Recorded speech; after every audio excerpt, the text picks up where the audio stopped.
Et l'interlocuteur suivant est... Alors, si ça marche, non, ça ne marche pas. On va faire comme ça.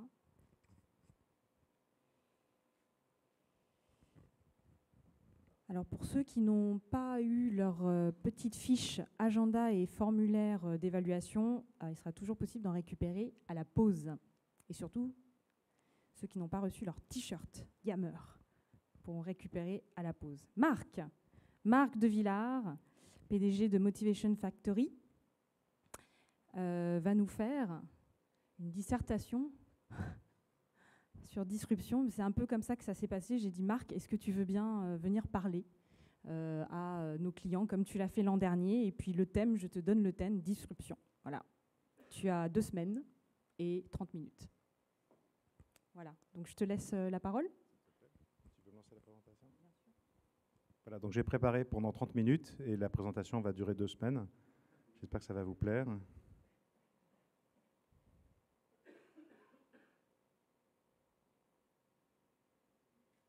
Voilà, le sujet du jour, c'est la disruption. Donc il faut commencer par quelque chose d'un peu disruptif. Oui, j'espère que ça va marcher aussi. Comment est-ce que je passe les slides, s'il te plaît? J'appuie sur le gros bouton vert? Normalement. Mais ça n'a pas l'air. Ça n'a pas l'air, non? Ça n'a pas l'air. Comme ça marche pas mal non plus? Voilà, c'est mieux. Donc, il y a des effets bizarres sur ce PC. Alors, qu'est-ce que c'est que la disruption? D'abord, c'est un sujet qui est très à la mode, la disruption. Tout le monde veut faire de la disruption et innover en général. La disruption, ça fait d'abord ses preuves en dehors de l'économie. La disruption, elle a démarré dans l'art. Et les exemples les plus notables, l'exemple le plus notable probablement de disruption, c'est ce tableau en haut à droite que tout le monde aura reconnu. Il s'agit des Demoiselles d'Avignon de Pablo Picasso, qui marque finalement l'invention de l'art moderne et la rupture complète avec le passé, un passé très éloigné, très différent, symbolisé par le tableau antique en bas à gauche, qui est un tableau de Pablo Picasso. Voilà. Donc la disruption, ça peut se faire aussi sans avoir à changer forcément complètement l'usine et le mode de production. Alors, qu'est-ce que c'est que l'innovation? Juste une petite page de théorie. Après ça, il y en aura d'autres, mais enfin celle-là, elle est importante, c'est pour savoir ce que c'est que l'innovation. La définition de l'innovation, c'est en général, d'après les chercheurs, quelque chose qui répond à 3 critères. Une innovation, ça doit être nouveau, ça doit être bénéfique et ça doit avoir un large impact social. Quand la dernière condition n'est pas réunie, on n'a pas une innovation, on a une invention. La France est une terre d'inventeurs. On fait plein de choses nouvelles et potentiellement bénéfiques qui n'ont aucun impact social. Les Américains reprennent en général nos inventions pour en faire des innovations. La même chose, mais avec un grand succès commercial. La pénicilline, c'est une innovation. C'est nouveau, bénéfique, avec un gros impact social. Le moteur à explosion, ça a été nouveau avec un gros impact social. On en est à se demander si c'était vraiment bénéfique. C'est une question qui vient un siècle plus tard. Les subprimes, il aura fallu 30 ans pour voir que c'était pas une innovation. Parce que c'est pas bénéfique. Mais au départ, on en a inventé les mérites pendant très longtemps.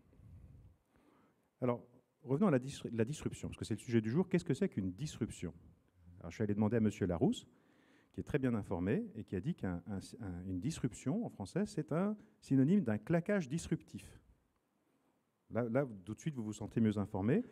C'est-à-dire un claquage électrique qui détruit localement le caractère isolant d'un milieu. Donc, un claquage, c'est ça. Là, tout de suite, ça fait envie. Hein. On a la même chose en électrique, on se dit, c'est tout de suite tentant. On a envie de se claquer électriquement tous les matins en se levant. Donc, en français, on ne parle pas trop de disruption, on parle d'innovation de rupture.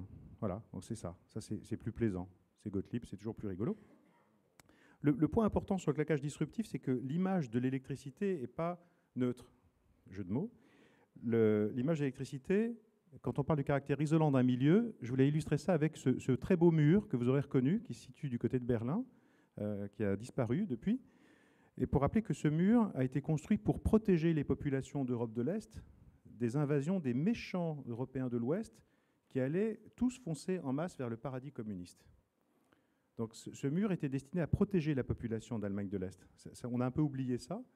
Et donc, ça a permis de protéger, c'était le but affiché, et ça a surtout bien permis d'enfermer. Et quand on isole un milieu, on obtient les 2 effets. On le protège, et puis on l'enferme. La France est un beau pays où on a assez tendance à mettre des murs pour se protéger, sans voir que derrière, justement, on s'empêche d'aller faire des choses intéressantes et innovantes à l'extérieur. Donc gardez ça en tête. Le claquage disruptif, c'est ce qui permet de mettre le mur par terre, avec le double effet qu'on peut laisser rentrer les envahisseurs, et qu'on peut aussi sortir pour aller faire un tour chez eux. Oh, t'inquiète pas, je fais comme ça. Alors, l'innovation, grand sujet d'actualité. Vous aurez reconnu un certain nombre de couvertures de bouquins qui sont sortis récemment qui expliquent que l'innovation, c'est super, c'est nouveau. Il y a toujours des numéros spéciaux sur l'innovation. Il y a des hors-séries sur l'innovation. Il y a tout ce qui est nouveau. Parce que ce qui est nouveau, ça fait les news. News, comme le nom l'indique, c'est nouveau. Donc, c'est intéressant. C'est comme ça que les journaux font leur beurre. S'ils parlaient que des choses qui sont anciennes, ça serait moins intéressant, forcément. Et puis, vous avez des grands slogans. Vous savez, le changement, c'est maintenant. Ça parle vraiment d'innovation. Les nouvelles taxes, les nouveaux impôts, tout ça. Et la rupture, quant à elle, l'innovation de rupture. Alors, quand on parle d'innovation de rupture, là, il faut aller un petit peu dans le détail. Je suis allé regarder dans les revues universitaires toutes les publications les plus récentes sur l'innovation de rupture. Il y en a un paquet. Il y a beaucoup de gens qui s'intéressent à l'innovation de rupture. La rupture, dans un premier temps, ce n'est pas toujours de l'innovation. Donc ça, c'est l'image en haut à gauche. Ça, c'est une photo de rupture, vous voyez. Mais ce n'est pas de l'innovation.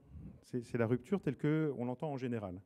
Et quand on parle d'innovation de rupture, en fait, ça recouvre 3 réalités totalement différentes et qui n'ont pas les mêmes implications sur les stratégies à mettre en œuvre du côté des grands groupes en particulier. Il ne faut pas les confondre parce que ça n'a pas les mêmes causes et ça n'a pas les mêmes effets. Les 3 grands types de ruptures qu'on peut distinguer, d'innovation de rupture, sont la rupture par le produit, l'introduction de l'automobile en est un bon exemple, l'introduction de, pardon, il doit y avoir un petit raté, voilà, de la tablette Surface, c'est par exemple une rupture. Vous avez l'innovation par la technologie, c'est l'apparition du microprocesseur ou du laser, qui sont ce qu'on appelle des enablers. Ça permet de faire plein d'autres choses, mais en soi, avoir un laser à la main, c'est, à moins d'être un chevalier Jedi, c'est pas extraordinaire. Puis même comme Jedi, c'est dangereux, hein, ça fait des trous dans les poches et tout. Le business model est un 3e type de rupture, où on retrouve des gens comme Amazon.com, qui a révolutionné le modèle de la librairie, et maintenant du commerce, EasyJet avec l'invention du low cost, ou Dell, qui a commencé à fabriquer ses PC après les avoir vendus, à l'opposé du constructeur traditionnel qui les fabriquait, les mettait sur les étagères et attendait qu'ils vieillissent et qu'ils perdent de la valeur. Alors, avant d'aller dans le détail de la stratégie des grands groupes en face de l'innovation de rupture, je voudrais juste faire une petite digression pendant 2 minutes sur le sujet de cette innovation et l'innovation de rupture. L'innovation, c'est super. Est-ce que quelqu'un a le moindre doute que l'innovation, c'est super ? Tout le monde sait que c'est bien l'innovation, puisqu'on marche tous les jours vers un avenir meilleur. Mais en fait, cette conception, c'est une conception mythique du temps. Et c'est l'une des multiples conceptions mythiques du temps. J'en ai compté 4, les 4 temps. Vous voyez, ça, c'était pratique pour l'illustration. Et la première, celle qui définit l'innovation, c'est ce fameux mythe du progrès. C'est nouveau, donc c'est beau.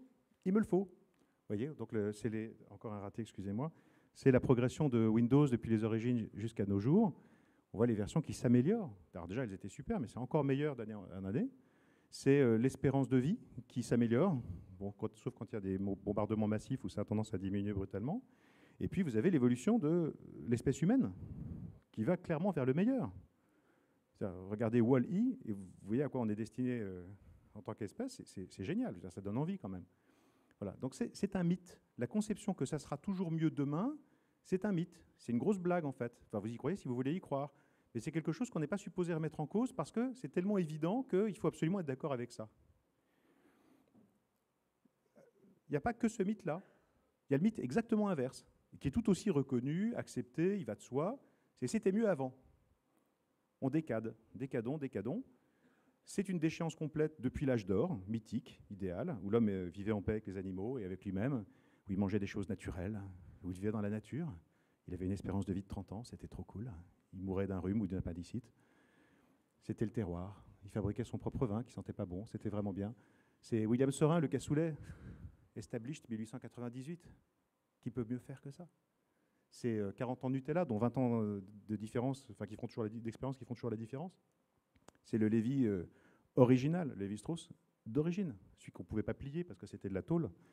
C'est le Coca-Cola classique. Rendez-nous notre Coca-Cola classique. Arrêtez de mettre des bulles différentes, c'est insupportable.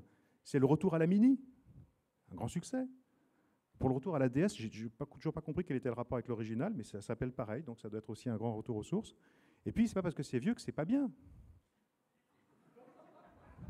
Et elle prend de la valeur tous les ans quand même. Ça fait plus de 60 ans qu'ils se la farcissent et ils aiment ça de plus en plus. Je veux dire, c'est pas que les nouvelles princesses et tout. Ça, c'est The Original, quoi. C'est la seule qui peut s'habiller en jaune et vert sans que ça soit ridicule. Il y a une troisième conception du temps qui est moins connue, c'est une conception cyclique du temps. Alors, elle est illustrée par la conception du temps chez les Indiens Hopi. Bon, d'accord, tout le monde s'en fout.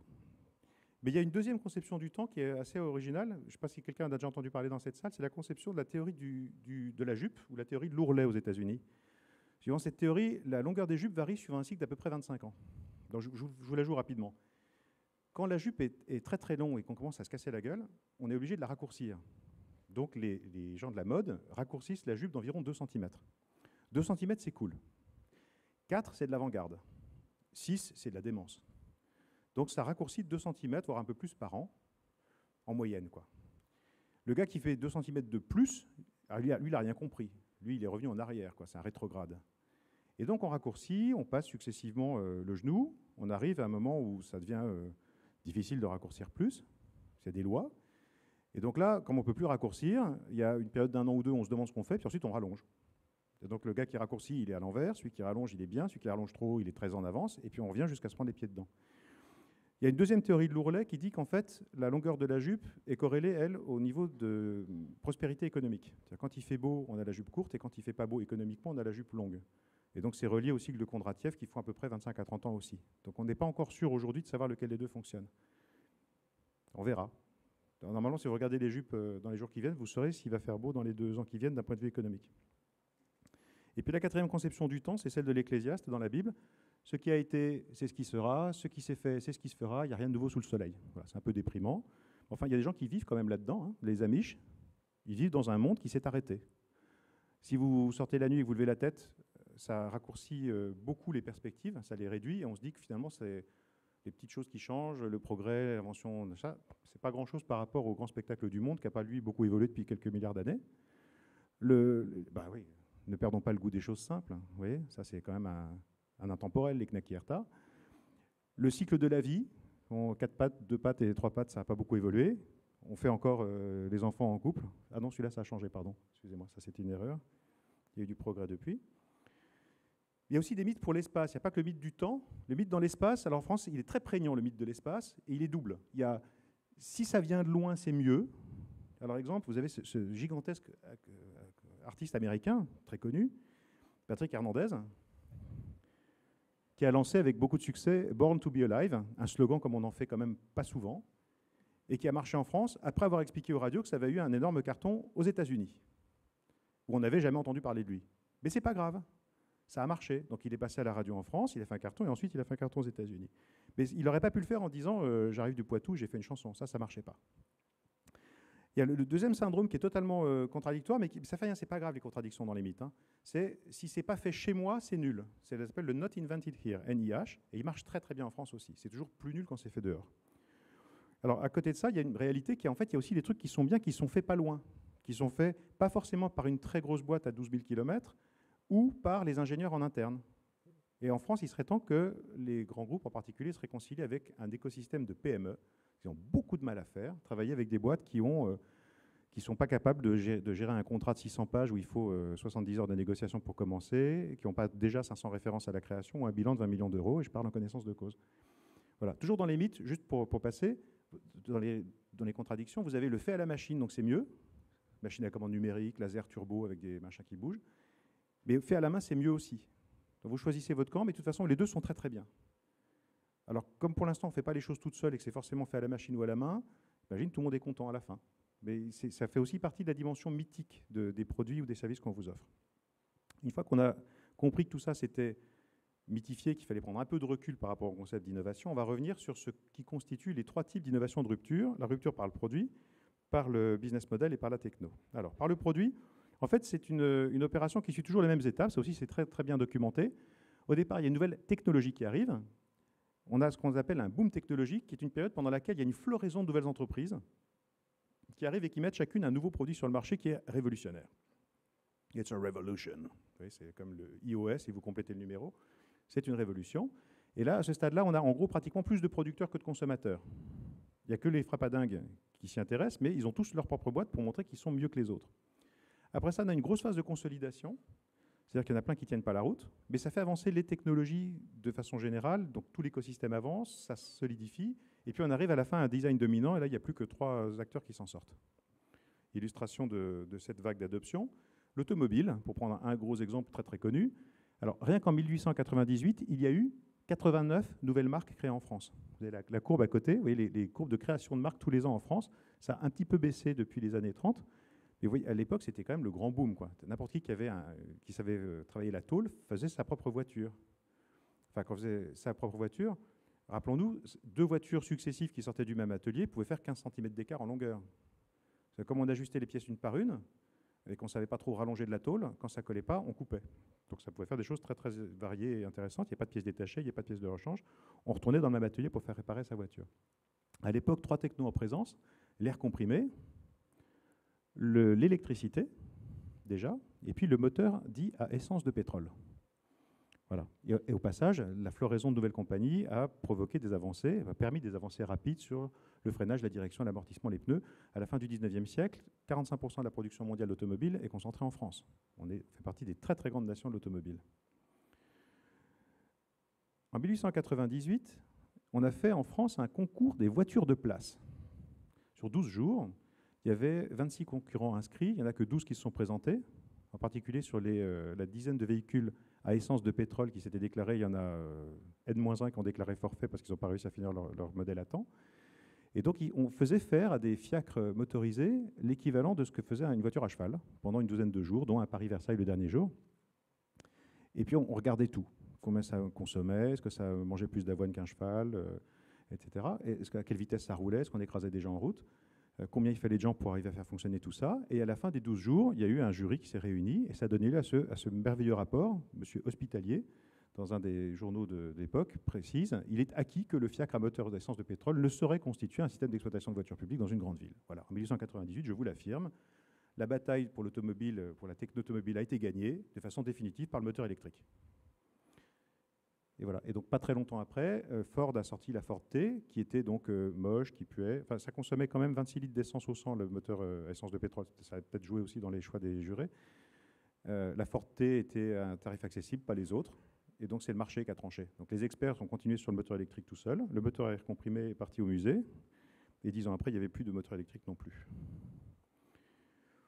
La loi joue aussi un rôle. C'est important de regarder ça. Ce n'est pas totalement neutre dans un contexte français aussi. Au Royaume-Uni, par exemple, la première loi sur les véhicules automobiles, qui date de 1861, limite le poids des véhicules à 12 tonnes, ce qui à l'époque était gênant quand même, on ne pouvait pas aller au-delà de 12 tonnes, et la limite de vitesse est de 16 km/h à la campagne et 8 dans les villes. En 1865, on fait un grand progrès, ayant constaté tous les dégâts que pouvaient causer ces véhicules à moteur. On limite la vitesse cette fois-ci à 6 km/h sur les routes et 3 dans les villes. Et, alors ça c'est ça le plus intéressant je pense, un véhicule autopropulsé doit être conduit par un équipage de 3 personnes, un conducteur, un chauffeur et un homme à pied muni d'un drapeau rouge marchant à 55 mètres devant chaque véhicule. L'homme avec un drapeau rouge ou une lanterne impose la vitesse et doit avertir les cavaliers et les véhicules hippomobiles de l'approche d'une machine automotrice. C'est-à-dire que ça n'a pas contribué grandement au développement des véhicules à moteur au Royaume-Uni, mais ça a été amendé 13 ans plus tard. On a supprimé le drapeau rouge, on a réduit la distance de sécurité à 18 mètres. Par contre, on a maintenu que les véhicules devaient cette fois-ci s'arrêter quand on voyait quelqu'un d'autre et que les véhicules ne devaient émettre ni fumée ni vapeur pour ne pas effrayer les chevaux. Donc ça fait partie des réglementations qui sont... Enfin, c'est grotesque quand on le voit aujourd'hui. À l'époque, ça faisait beaucoup de sens. À titre d'illustration, chez nous, cette grande trouille de la nouvelle technologie, ça a donné lieu à ce qu'on appelle le principe de précaution. Le principe de précaution dit qu'on ne doit pas faire des choses nouvelles parce que c'est dangereux. En fait, vivre est dangereux. C'est la principale cause de la mort, c'est quand on vit. On ne doit même pas expérimenter parce que c'est dangereux de même se poser des questions. La dernière fois qu'on a mis ça comme façon de travailler, ça s'appelait le Moyen-Âge. Nous, on a fait un article de la Constitution. Et je pense qu'on va être une grande nation d'innovation dans les années à venir. Alors, quelles leçons pour les nouveaux produits? Puisque c'est le premier type d'innovation de rupture. Il faut d'abord, le principal message, c'est qu'il faut arriver avec le bon timing, c'est-à-dire essentiellement pas trop tôt. Quand vous arrivez trop tôt, vous rencontrez une population d'ingénieurs surcérébrés. Ils ont tous 8 processeurs connectés. Ça fait de la vapeur partout. Et ils sont absolument frappadingues des fonctionnalités supplémentaires. Ils ne comprennent que ça, de toute façon. Donc ça vous donne le magnétoscope qui est en haut. Ça, c'est un beau magnétoscope. Il est bien. Il y a plein de réglages auxquels on ne comprend rien. Moi, ma maman, avec 3 boutons, il y en avait déjà 2 de trop. Et alors ça, vous voyez, ça c'est le summum du bonheur pour un ingénieur à l'époque. Le record, je crois, pour les magnétoscopes grand public, on est arrivé à un magnétoscope à 86 boutons en façade. Alors ça, c'est orgasmique comme... Et alors, évidemment, là, il y a un moment où il n'y a plus qu'eux que ça intéresse, quoi. Mais le problème, c'est que les revues spécialisées comparent le nombre de boutons en façade et les fonctionnalités. Donc, le truc s'embobine, enfin, il n'y a pas de limite. Et un jour, il y a quelqu'un qui dit, mais en fait, on s'en fout de tout ça. Ce que serait bien, ce serait qu'il y ait 2 ou 3 boutons et que ça suffise et que les gens puissent s'en servir. Puis d'ailleurs, on en ferait beaucoup, puis ça coûterait moins cher. Et donc, ce qui fait la différence, c'est la capacité à simplifier, à passer au marché de masse. Tiens, j'ai encore une erreur d'illustration, excusez-moi. Voilà. Ah, la techno. Ça passe plus. Voilà, c'est mieux, non?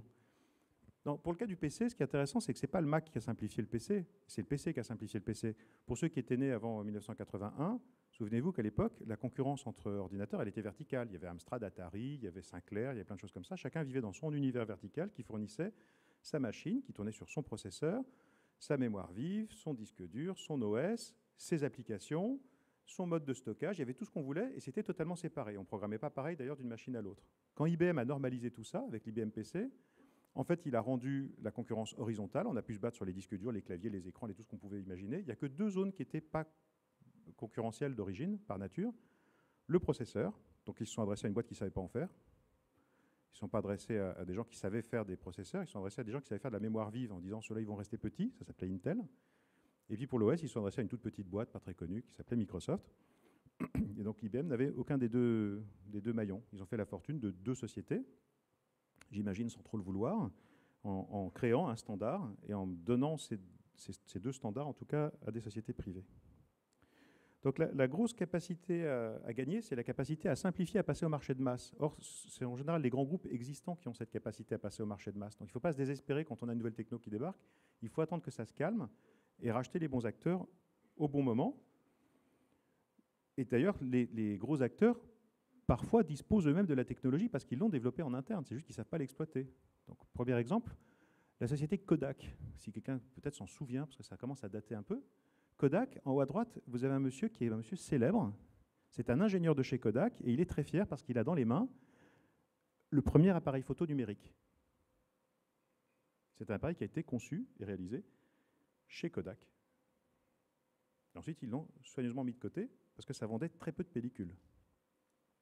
Le deuxième exemple, c'est la société Digital, qui a été une explosion de créativité. Ils ont inventé des choses extraordinaires.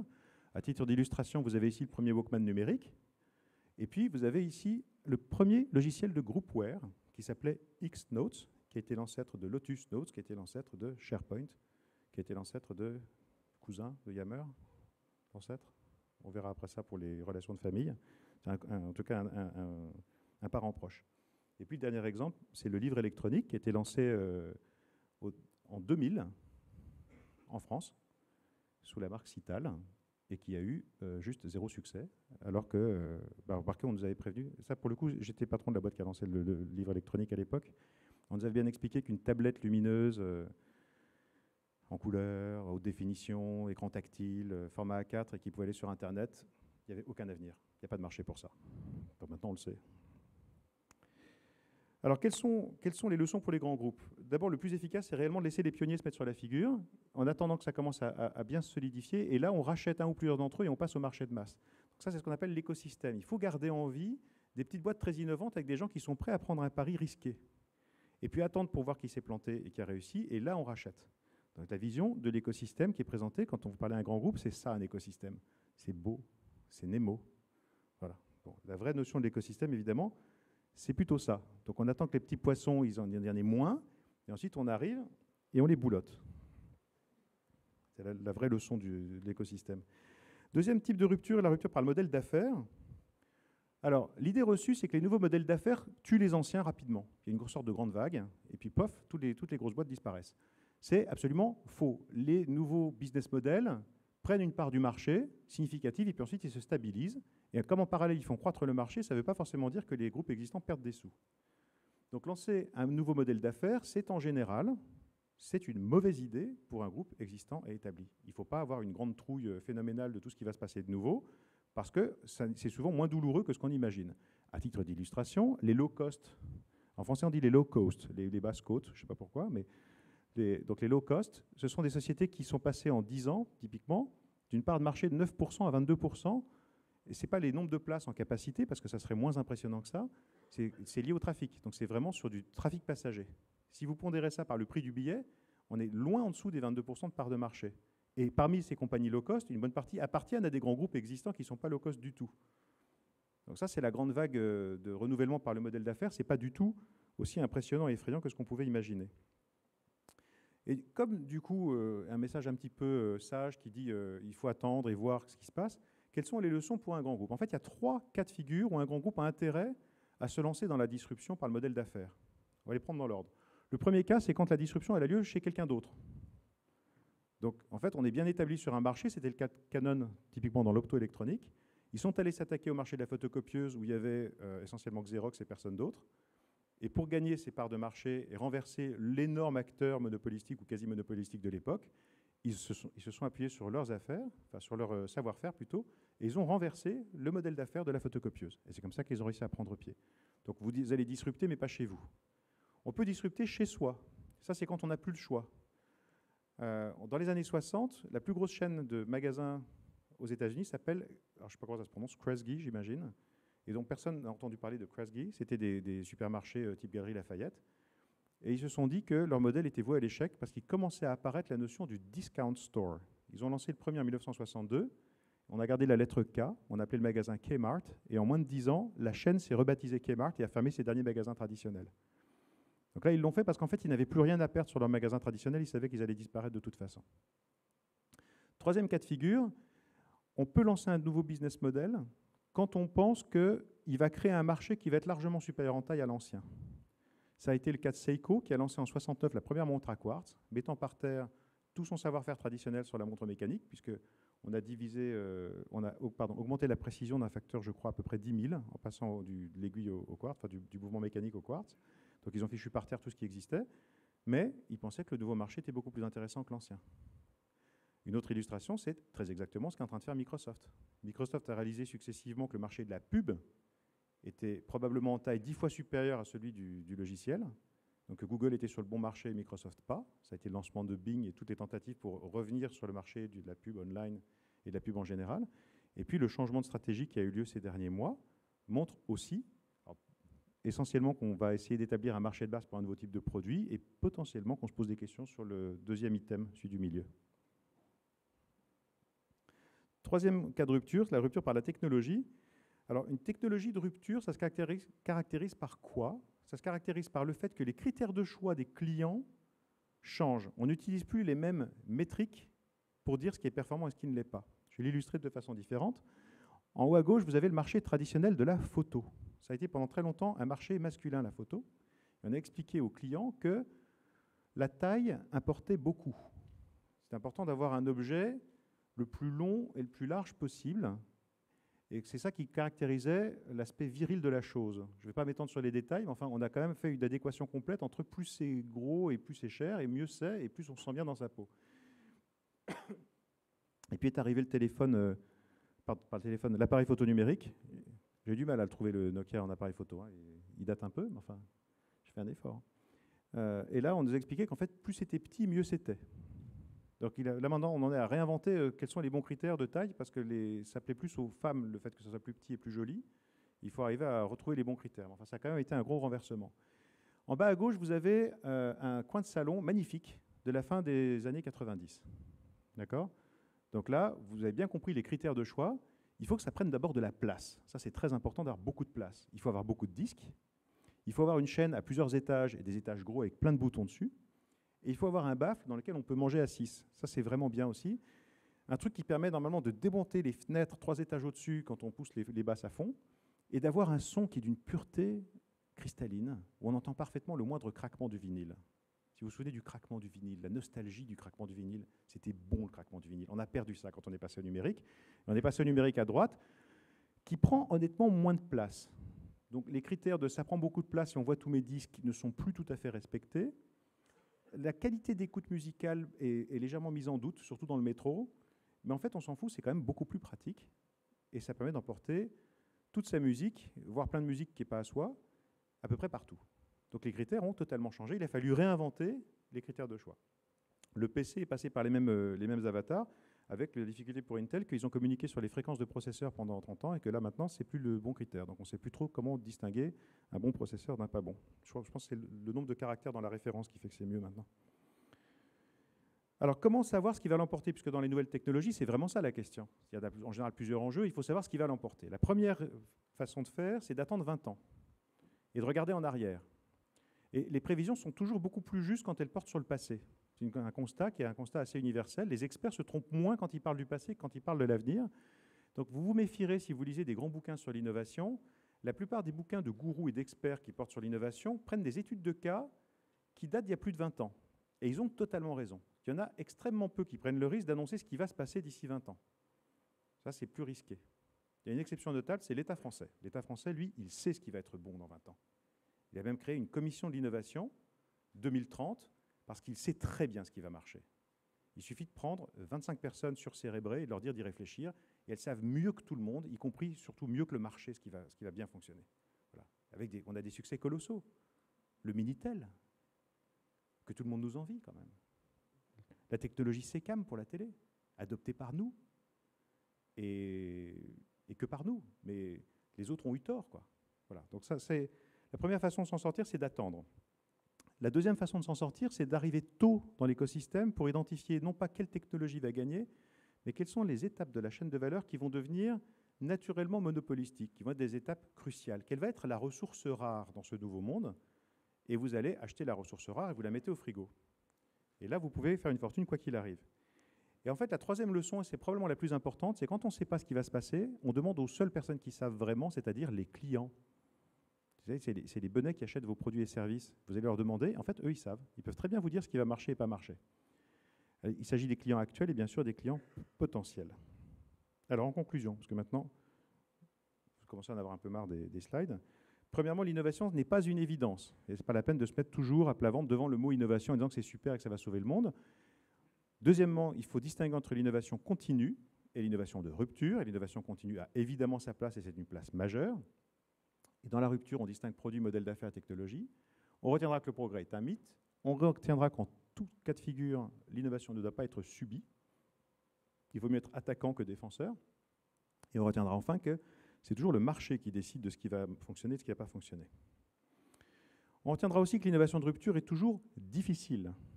Picasso, il s'est fait un peu mal au bras quand il est passé du tableau en bas à gauche qu'on a vu tout à l'heure aux Demoiselles d'Avignon. Ça n'a pas été simple, hein, ce n'était pas une blague, il n'a pas fait un canular, hein, il a vraiment changé complètement sa façon de percevoir l'art.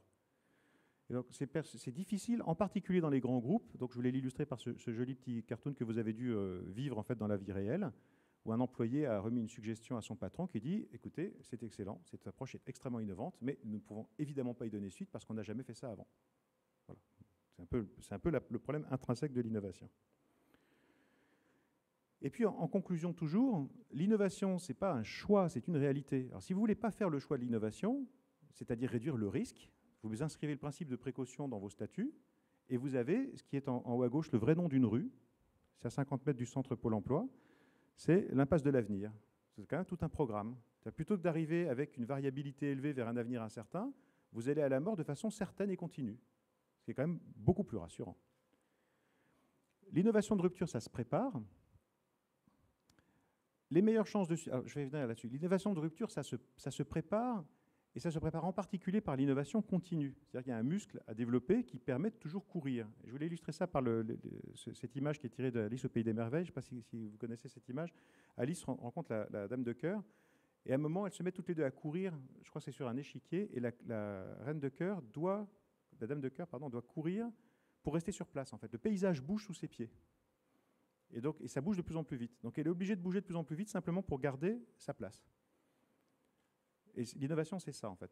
Vous êtes obligé d'innover parce que le paysage, lui, il bouge. Les attentes des clients, la concurrence, tout ça bouge et ne vous attend pas, sauf si vous avez la chance de vivre dans un pays qui est le royaume du Camembert et des Pays de la Loire, et où il faudra définitivement revenir dans le passé qui était tellement mieux.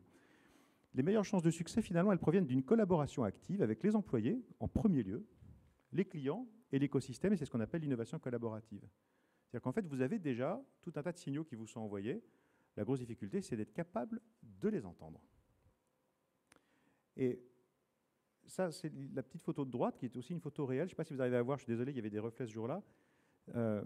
Quand vous avez un système parfaitement huilé, le siège réfléchit, le terrain exécute, et donc on fait passer les instructions, ça arrive, ça dévale les degrés, et ça arrive sur le terrain. Et sur le terrain, vous avez les Oompa Loompa qui sont les employés, donc ils sont forcément un peu bêtes, parce que sinon ils seraient au siège. qui essaient de faire aussi bien que possible, sans trop d'erreurs, sans être malade, ce qu'on leur a demandé de faire dans la suprême intelligence du siège. Moi, ce que j'adore, c'est le dernier mètre. C'est le moment où il y a, vous savez, c'est la petite fleur qui pousse entre deux dalles en béton. Les ingénieurs, ils n'ont pas prévu qu'il y ait une fleur qui pousse là. Elle va tout foutre en l'air et c'est très rigolo à voir. Il y a la même chose dans les systèmes humains. Le siège, il a tout prévu, il a envoyé les instructions, et il y a toujours le dernier, la petite catastrophe.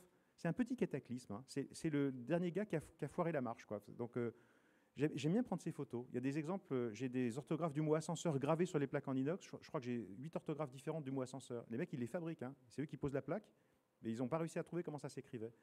Vous avez, on a un Auchan en face du bureau. Tous les jours, j'en prends une de photo. L'autre fois, c'était tout le système de brumisateur pour garder les salades au frais qui arrosait soigneusement des salades emballées dans du plastique. Je trouve ça beau. Il y a tous les grands écrans tactiles de 2 mètres sur 3, où il y a l'énorme écran où il y a marqué « Please reboot », je ne sais pas quoi, kernel, Linux, machin chose, ou bien l'écran bleu classique. Ça j'aime bien. Ça, je me dis, tiens, il y a de l'humain finalement. Le système a foiré, ça prouve qu'il y a encore quelqu'un dans la boutique quelque part qui est là. Et là je trouve ça merveilleux. C'est une affiche de pub qui est en façade d'une banque.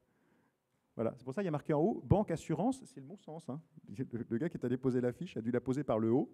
Donc quand il l'a posée, elle était dans le bon sens. Mais les gens qui sont dans la rue, ils sont en général pas dans le bon sens. Enfin, sérieusement, l'effet net-net, c'est qu'il y a plein de gens qui passaient.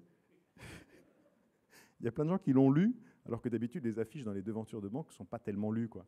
Ça, je trouve ça, je pense qu'il a dû se faire sérieusement assaisonner le lundi matin. C'est une photo qui a été prise le samedi. Mais voilà, ça c'est... Il y a de la vie. L'innovation, elle a lieu quoi qu'il arrive. Il faut juste en être conscient qu'elle existe et être capable de l'accueillir. Et on en revient sur la condition de l'IT. L'IT est souvent une condition nécessaire pour que ça ait lieu. Donc, le rôle de DSI, qui pendant des années est cantonné à faites la même chose que l'année dernière pour 15% de moins, faites, s'il vous plaît, la même chose que l'année dernière, mais qui marche pour 15% de moins, faites l'email et, si possible, Internet pour 15% de moins, faites rien, mais alors pour 100% de moins. Ouais, ça, c'est un peu ça, comme la destinée du DSI, dont on entend parler essentiellement le jour où l'email est en panne. Il n'y a pas que ça, quoi. Et en particulier pour toute cette partie collaborative, cette partie où on s'appuie sur le talent qui est présent en interne et éventuellement en externe, ça ne peut venir, dans la plupart des cas, que par des outils informatiques. Il y a une exception, c'est quand tous vos employés sont sur un même site et tiennent à moins de 50 mètres de la machine à café. Là, votre investissement naturel, c'est la machine à café parce que c'est là que les conversations ont lieu. Vous pouvez également investir dans une bonne cantine d'entreprise. Mais dès qu'on commence à avoir des sites dispersés ou plus de 50 gus, il vaut mieux passer à des outils IT parce que ça permet d'archiver, d'avoir des conversations. Ça permet d'aller au stade après l'email. Et l'email, c'est très bien pour discuter à 2 ou pour envoyer un message à toute l'humanité. C'est extrêmement nul pour travailler à plus de 3. Alors, sauf si quelqu'un a réussi à faire du travail de groupe avec de l'email dans de bonnes conditions. Là, je suis preneur parce que je n'ai jamais vu, moi. Toujours une petite touche française, les Shadocks, ça c'est très très chez nous. Je vous rappelle qu'en essayant continuellement, on finit par réussir, et donc c'est plus ça rate, plus on a de chances que ça marche. Voilà. Ça c'est un peu la leçon de l'innovation, c'est qu'il faut rater beaucoup pour réussir. Donc si on veut pas rater, on ne peut pas innover non plus. Si on est totalement efficace, on ne fait plus rien. Donc les conclusions, pour que ça aille plus vite. Si tout le monde a envie de faire de l'innovation, et pas sur la dimension mythique de l'innovation, mais parce que c'est nécessaire, parce que c'est bon pour vous, et parce que vous pensez qu'il faut mieux s'y préparer plutôt que de la subir venant de l'extérieur, la première chose, c'est qu'il faut être prêt à accepter l'échec. En France, on a des sociétés qui veulent bien accepter le risque, ce qui est déjà pas mal. C'est juste l'échec qu'elles refusent. Donc en fait, ça ne change rien. Deuxièmement, il faut doter son organisation d'outils qui permettent à la fois la remontée d'idées du terrain et les échanges en direct du terrain au terrain. Ça, cette dimension d'échange direct du terrain au terrain, c'est probablement la dimension qui manque le plus dans nos organisations françaises, qui sont à la fois hiérarchiques et individualistes. Ça a été documenté à de multiples reprises. On imagine que pour que deux personnes sur le terrain discutent, c'est mieux que ça passe 4 étages en montant et 4 étages en redescendant. Alors ça fait comme le téléphone arabe en moins bien, parce que d'ici à ce qu'on monte 4 étages, les gens ne comprennent déjà plus la question. Et honnêtement, une discussion entre quelqu'un... Enfin, nous, on a des communautés métiers qui tournent, ils sont 15. Ils sont 15, c'est les 15 gus dans le monde qui bossent sur les 3 grosses machines. Il y en a une aux États-Unis, une en France, une en Asie. Et ils échangent sur comment changer les filtres et comment faire les réglages. Il n'y a qu'eux que ça intéresse, tout le monde s'en fiche à part eux. Mais honnêtement, c'est pas mal qu'ils en discutent. Parce qu'ils ont des interlocuteurs qui sont extrêmement préoccupés par les mêmes choses qu'eux. Il faut mettre en place de la veille, ça s'appelle faire de la veille pour le lendemain. Ça, c'est important parce que ça permet d'ensemencer la pensée et de garder l'esprit ouvert sur ce qui se passe à l'extérieur. Vous vous souvenez de l'image du mur tout à l'heure, le mur qui protège, le mur qui enferme. Quand on passe son temps à se regarder le nombril, on a un peu de mal à comprendre quelles sont les attentes des clients actuels et potentiels. Et puis enfin, Il faut laisser du mou pour expérimenter. Dans une société qui est totalement rationalisée, il n'y a plus de place pour l'innovation. Pas la peine d'en attendre, vous n'en aurez pas. Vous venez de tuer le ressort d'innovation parce que vous n'avez plus la chance d'avoir de la chance. Voilà, j'ai été un peu long. J'imagine que j'ai débordé bien comme il faut. Non, pas trop en plus. Merci de votre attention.